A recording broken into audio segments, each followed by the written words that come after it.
work starts haunting you day and night, and not in a good way, it haunts you not in a good way, that's when you start feeling you're not happy anymore. When you get up in the morning and wish that you didn't have to go to work anymore, that is when you start realizing something is wrong.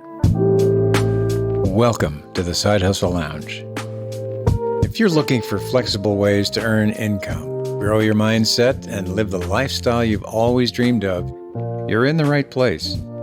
So lower the lights, grab your favorite beverage, and join your host, founder of NotaryCoach.com and Amazon best-selling author of Sign and Thrive, How to Make Six Figures as a Mobile Notary and Loan Signing Agent, Bill Soroka.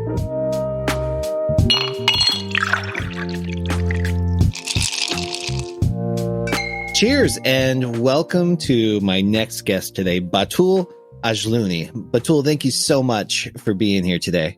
I'm so excited to be here, Bill. Thanks so much for having me. This is really, really exciting for me. Oh, good. Well, I'm excited to talk to you too. I had a chance to read your book. And just so our listeners know, you're an entrepreneur, also the author of the career memoir, Ditching Success, a career ventured and a life regained. I had the pleasure of reading that book. I wasn't sure how I was going to feel. Ditching success felt so counterintuitive to me. But I'd love to hear the story of where you were and what inspired that book. Oh, interesting. And interesting, actually, what your comment was regarding the title, because that alone has a story in it. So the book is right. It's, as it is a memoir, it is a story of my professional story, of my professional journey, going from workaholic to burned out to later seeking my life again. But obviously, this whole thing is not about me. It's about the journey that we all experience, going through from one place to another, going through transformation and self-discovery. It is also about the choices we make in our lives and how those choices can actually take us to very different destinations. In my case, I had built my whole life around my career. I was so passionate about it for so long that nothing else really mattered or even came close to it. Until one day I realized that I was actually losing everything else in my life. This wasn't just my family or friends, but it was also my passion, my spirit and my dreams, and even my health. I really started losing my health. And all of that was just because I was living a life so unbalanced and so burned out. And the thing is, I didn't even realize it at the time. It just started happening without me realizing what was going on. It's like the frog being boiled in the pan, right? You don't even know it. Exactly. It happens so slow, and you're so deeply into it that you're somehow in sort of denial. We're cocooned inside that career building, professional life of ours. That we tend to just disregard any messages or anyone telling us anything about it, really, because you hear it from people. It just tend to disregard it altogether.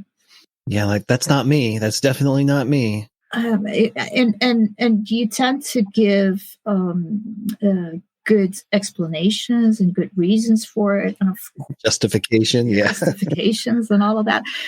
So what happened is, one day after I had actually left my job, a few months after that, I was in because I stayed on a couple of the boards that I was on. And one of those board meetings, a colleague of mine asked me, well, how's it going? How are you feeling now that you're out and relaxed and everything? And it's such a simple question, but you know what? I just stared at the guy for about 5 whole minutes, not able to answer a simple question of how I was doing, because at that time, after I had left work, what I was going through, the confusion and the strange thoughts and the new territory that I was in was so overwhelming to me. I couldn't tell how I was feeling. I was happy and I was sad. I was relaxed, but I was still anxious. It was all those feelings coming in together. I wanted to do nothing, and at the same time, I wanted to do everything. Wow. And so all of this was going inside of me, and then I thought, just that moment, and I'd always wanted to write. Okay, I never thought of a career as a writer, but I was always wanted to write. And at that moment, I said, you know what? This is going to be my next book, because to be able to answer that question, I'm just going to go through the whole story, my story of how it happened, why it happened, when it happened, and what is going on inside of me while all of this is happening. And so I started writing the book while I was going through all of this. Mm. And it helped me get through. So I thought, okay, I didn't know it was happening. Nobody warned me about it before. I haven't even heard any story of somebody going through what I was going through.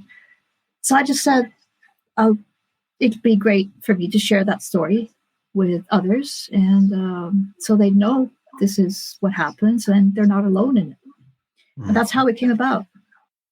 I think that's the beautiful power of a book like this is helping you process what it is you're going through, but then acting as a guide for others. And as you were describing this, it sounds a lot like grief that you were going through. It is. It was. And it takes a long time as well. Someone asked me the other day, how long has this been happening for, until you actually left your job and until you sort of realized all of this is going okay and you had time to heal and all of this. And it was so surprising to me, but it actually took me 5 years to be able to make the move and ditch my career. And it was 5 years ago right now when I just started feeling pretty okay with it and started living my life again. So it is like grief. It takes a while to get over it. And they say losing a job is like losing someone in the family. And it really is. It really is. And it's a lifetime career that we're talking about. I've been in it for 30 years. So it is like a person or a relationship that you're in, especially when you we tie because I do the same thing, our identity to it. Like, who are we without that? And then, Batoul, did you run into the question I'm trying to get to is, how do you find people to talk to about this when you're going through it? Because it just seems like most people would be like, you get to retire early? What are you complaining about? Why do you feel this way? Did you run into that? Oh yeah.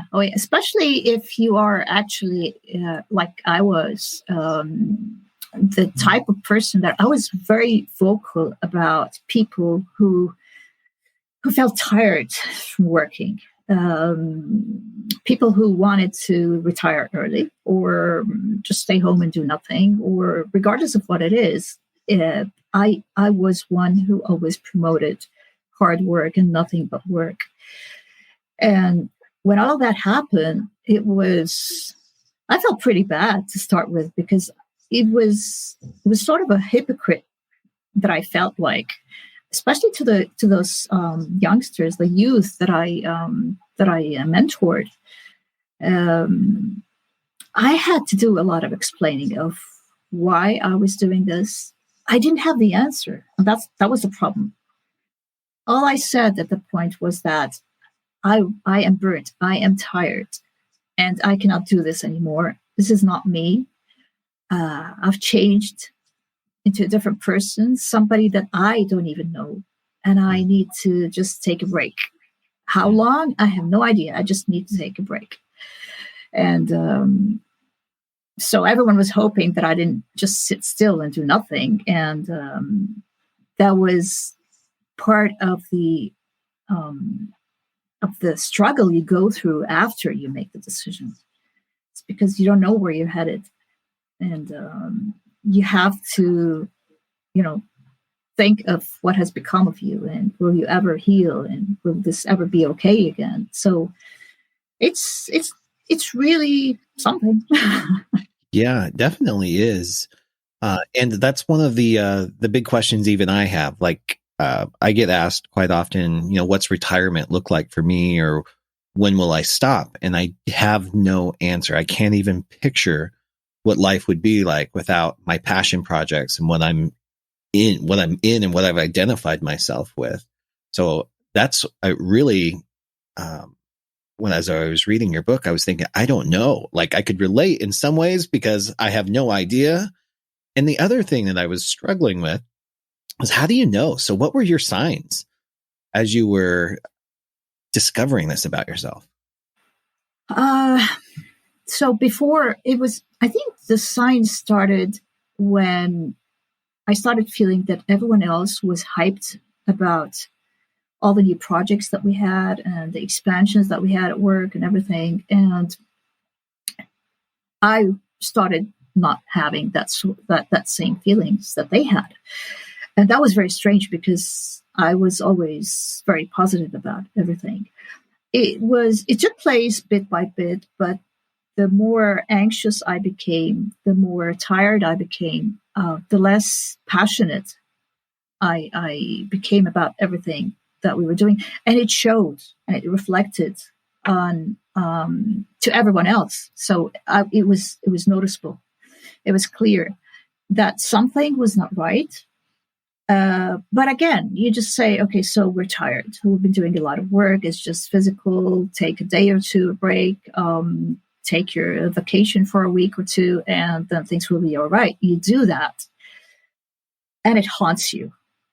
When you're on vacation and work starts haunting you day and night while you're in areas and places that you should be just out and relaxed in, and not in a good way. It haunts you not in a good way. That's when you start feeling that, okay, you're not happy anymore. When you get up in the morning and wish that you didn't have to go to work anymore, that is when you start realizing something is wrong. I started to physically face issues. I had headaches all the time. I had short breaths. And so you start feeling like something is wrong. And I used to tell people, you know what, I feel I'm going to have a heart attack. I feel I'm going to have a heart attack. It is that bad. And again, you realize that something is wrong. So you have to listen. You have to listen to your body. You have to listen to your spirit, and do something about it. Yeah, that's beautiful. I've not always subscribed because I learn this lesson all the time, but I subscribe to the idea that if I don't make the decisions that are best for me, the universe ends up making them for me, and it may not look the way I want it to look. It can sometimes be rather abrupt or rather harsh.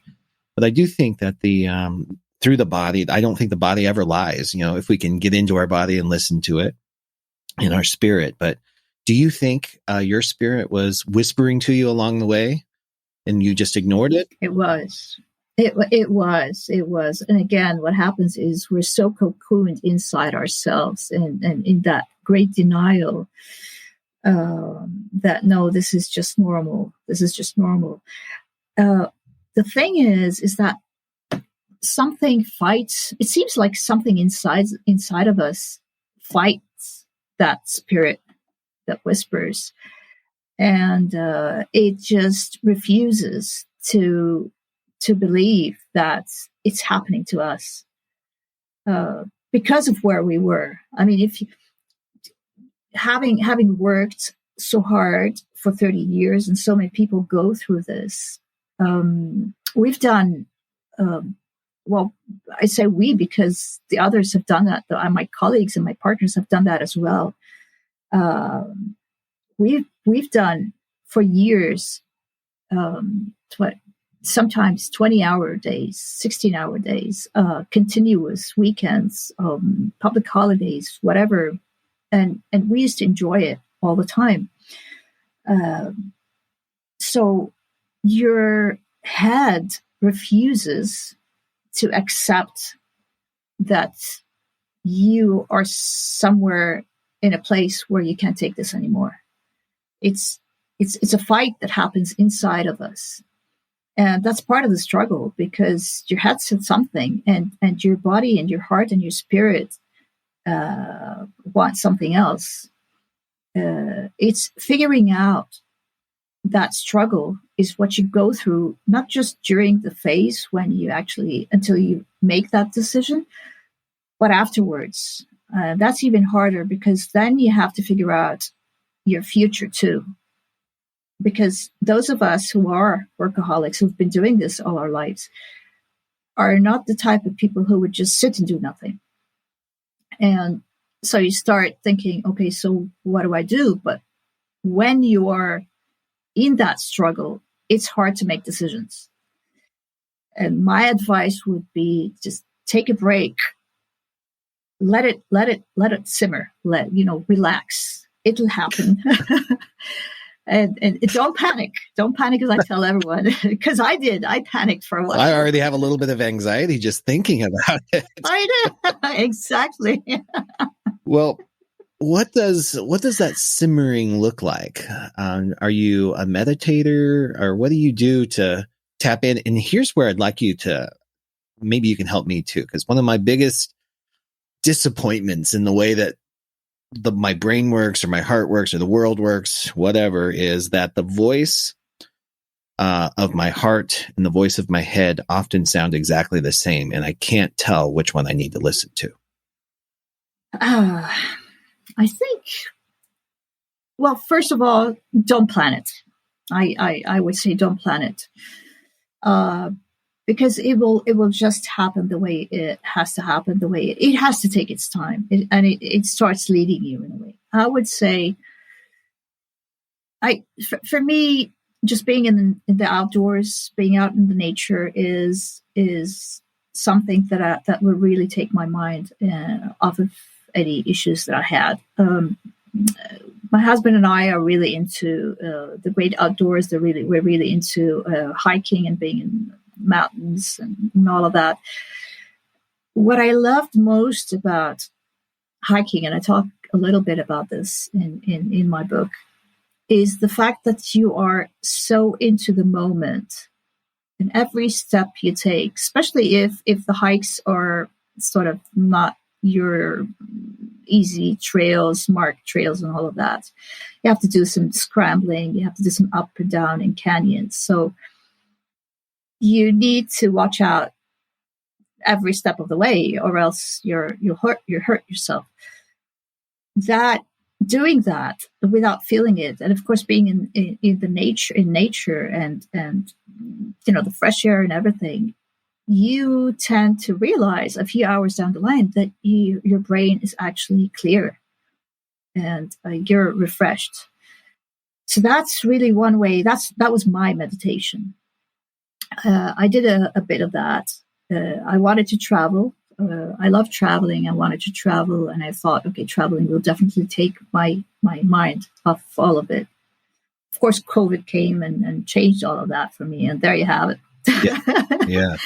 And funny thing is, since I have retired, and my husband has retired too, for the past 3 years, we have not moved outside our city, let alone the country. It's so strange. The world has its own plans for you sometimes. But it all worked out fine. It all worked out better than I even imagined. Yeah. Well, I love your description of using hiking as a meditation. I think so many people are intimidated by the idea of meditation, but it doesn't have to be, sitting in a position in your living room. You can do that. And I love that hiking brings you into the present moment. Do you find that just clears the way for the voice of your spirit to kind of guide you? Is that where you get your answers to these questions about what's next? I think that's probably the whole idea of meditation, is for you to clear your brain, to clear your mind, to sort of relax and be in the moment, whereas it's somehow refreshed again and your creativity starts kicking in. You cannot be creative when you're overwhelmed and anxious and all of that. It just doesn't happen. You just have to keep an open mind at all times, and it helps you. Nature helps you do that. It's not like being, on a treadmill or exercising, though for some people exercising does that. For me, it doesn't do it. I have to be in the outdoors. Nature to me is a thing that is so pure and simple, and yet so sophisticated. I'm always in awe when I'm in the middle of nature, whether it's the animals, the insects, or just the plants. That alone sets your breathing down, sets your brain waves, I guess. It just relaxes you. And so you start thinking clearly and more creatively. I love that you even brought up awe, because I think that's probably among the emotions. That's probably the one I'm most fascinated with. And I think it's a key to joy. When you can find awe in those small moments, when you realize the complexity of life as we know it when we're out in nature that way. Has that shown up for you anywhere else or throughout your life? Or is that a new revelation during this period? It has shown once. We were in nature, in the middle of nature, but it was it's a funny story, actually. Our very first hike, we hadn't planned it properly, or we had misunderstood a small piece of it while reading the book that led us to it. We ended up doing a 2-day being out in nature, in the outdoors for 2 days, when we had only planned for 4 hours. It was a beautiful experience. One of the experiences I would never forget in my life. That probably should go in a story in another book of mine. But the point is, that night that we had to spend in the outdoors, again, unprepared. We barely had water with us. We had no food. Food was no issue. Thankfully, it wasn't that cold. So we were able to just stay out in the open. It wasn't wet or anything. So we had a fire lit. And it was so uncomfortable to sleep or lay down. We had no sleeping bags or anything to put underneath you. So I was just sitting there in front of the fire, just the whole night. And I reached a point at some point during that night of pure meditation, if you will. I was so in the moment. I could not hear anything. It was just me and that fire. And the feeling I had was unbelievable. I could still feel it. And this to me was the moment that I figured out what it really means to be present. It's not easy to create that moment, to recreate that moment. But at least I had the chance to feel what it feels like.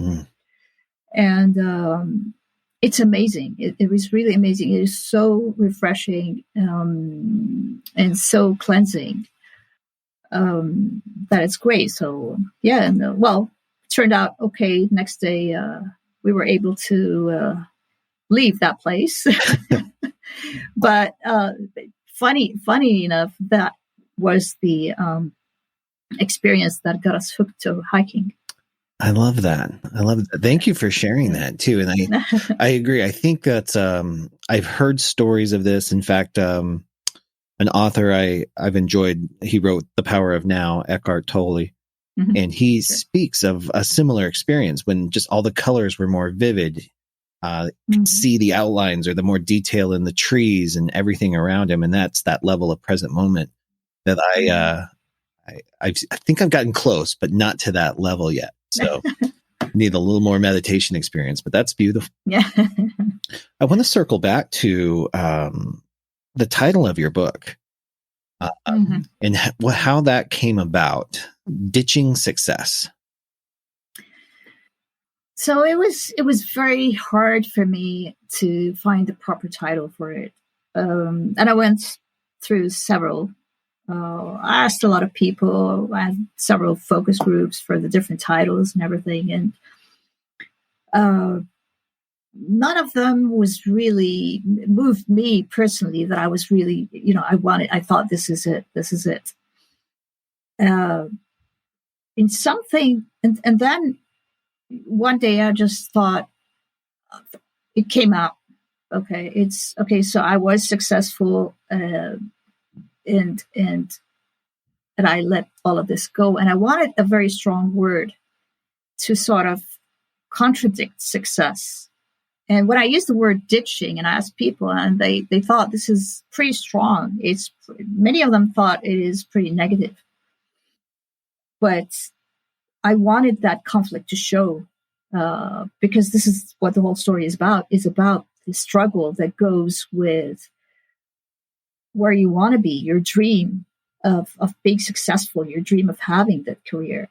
And then what you go through that actually leads you to ditch all of that, literally ditch it, because that's what I did. And change your life and start that path towards changing your life. And then I added that question mark at the end. My editor suggested that I add that question mark at the end, giving it more of a question is, have I really ditched success? Or am I just finding a new path towards a different kind of success? Because who wants to ditch success after all? And that was the whole controversy that I wanted people to ask. And I hope it sort of created that in people's minds. I don't know. Well, I think you nailed it, because I remember seeing the title. I'm like, there's no way I'm going to read that. Ditching Success. But I like the question, and I think it makes you rethink success. And I think success gets a bad rap too, right? Like everybody thinks it's all about striving and money and outward success, but it doesn't have to mean that. I think you can define success in your own way. So that's what the book title kind of, it triggers that kind of thought process. At least it did for me. And so I'm curious now, what does success look like for you as you move forward? So going through all of this process, writing the book actually got me into a whole new thing that I realize now is what I want to do from now on. It was such a wonderful experience going through it, not only because of the writing itself, but it got me into a whole new industry, if you will, with my business mind going on. It is a whole new industry. See, I'm back to it. That I had nothing to do with before that. The being an author, the writing, the publishing. I self-published my book. The marketing of it, all of this, all the learning that I'm doing, which is really exciting me all the time. But what I like most about this, every time I think about, okay, do I want to do it more, in the future or not? The first question that I ask myself is that, would it be giving me enough freedom, enough control over my life? So I wouldn't go back to where I was before. And the answer is yes, it does, because it's something that I can do on my own time, at my own pace, wherever. I keep saying, whatever, all that I need is just a laptop and connection if you need to. And that's about it. You can do it from home. You can do it in the desert. You can do it on the beach. You can do it in whichever country you're in. So it gives me that control and freedom that I missed so much being part of a corporate. Yeah. So what really kills us is the corporate life, because of all the stresses and all the anxieties it builds, and that I wanted to get away with. Right. From actually, not with. I love that. And I think you and I share similar goals. Even with all the other projects I have, I love that they're vehicles for me to write. I love to write. And I've already self-published 2 books as well, working on the 3rd and the 4th and the 5th coming up too. But my dream is to travel the world, meet interesting people, and write books that touch, move, and inspire in one way or the other. So I think we're of like mind as usual. That's usually how these things go. I'm so glad that we connected. And I wanted to share too, is as I was reading your book, I could tell as I was reading it that you love to write. It really it shined through in your presentation of words. And I love a book that makes me think, I wonder why she chose that word, or I wonder why she chose that phrase. And I think you did a really amazing job of doing that and sharing a very vulnerable story with yourself. Well, thank you. Thank you. I'm very happy to hear that.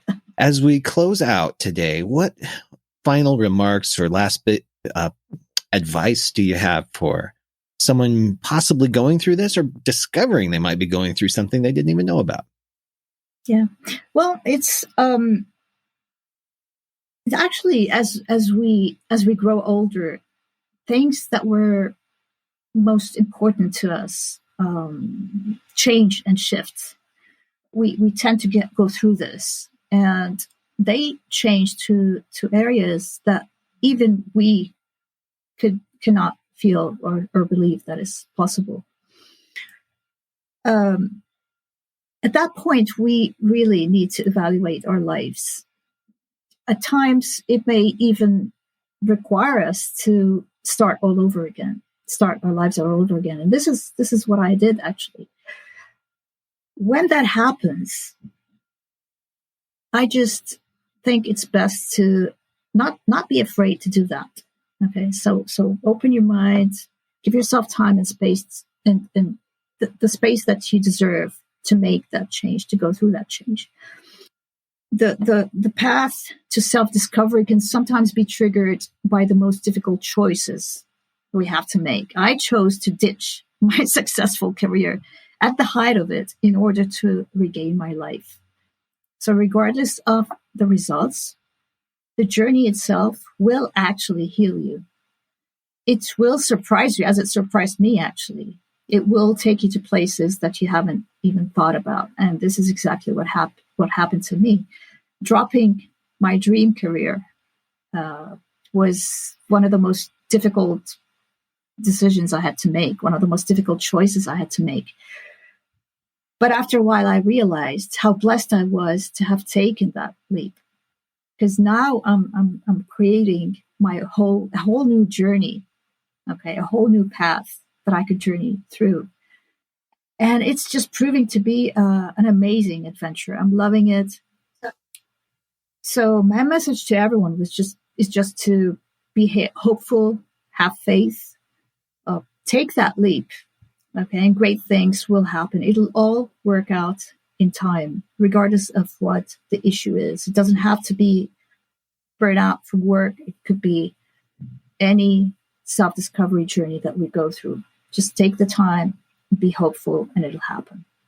Thank you so much, Batoul. I truly appreciate it. It was a pleasure speaking with you, and thank you for being here on the Sidehustle.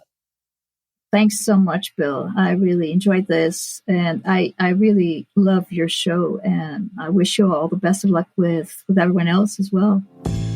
Thank you so much for listening to the Side Hustle Lounge podcast. You know, if you follow me on Instagram and social media, you already know that my pets play a huge role in my life, and I include them as part of the family. They are part of my why.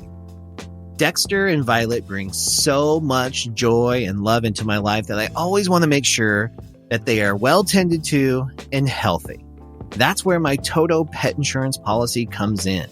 Toto was voted Best Pet Insurance Company in 2021 by Forbes Advisor, and it's known as the pet insurance company with a heart and without the gotchas. There's no network of obscure vets that I'm forced to choose from, so I get to pick my pet's doctor. And then, depending on the policy I select, I can be reimbursed up to 90% of the vet bill. And they make it easy to use. You visit any vet, you submit a claim, you get cash back. It's pet insurance, finally done right.